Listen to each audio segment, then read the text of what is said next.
प्रेषित मोहम्मद प्रॉफिट मोहम्मद आमच्यासाठी काय आहे, हे जे लोक आहे हे माझ्या बोलण्यावरून आलेले नाही आहे. ज्यांच्यामध्ये ही रोष आहे की अशा प्रकारचे कोणीही काहीही बोलू लागला आणि कोणीही त्याच्यावर कारवाई करण्यास तयार नाही आहे. मग कायदा आहे का नाही आहे?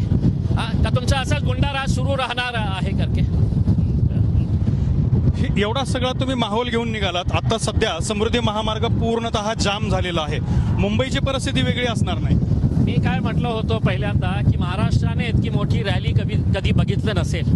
आज मी प्रामाणिकपणे सांगतो, जेव्हा मी नाशिक क्रॉस करेल तर देशामध्ये इतकी मोठी रॅली कुठेही झाली नसेल. इतके गाड्या आम्हाला जॉईन करणार आहे. हे तर आता आम्ही औरंगाबाद पासून निघाले तर तुम्ही बघा की तुमचा कॅमेरा शूट करू शकतं का? शक्यच नाही आहे की एंड पॉइंट कुठे आहे करके. 10 किलोमीटर पेक्षा जास्त गाड्या आहे. माझी शेवटची जी गाडी आहे ते कुठे आहे ते 14 किलोमीटर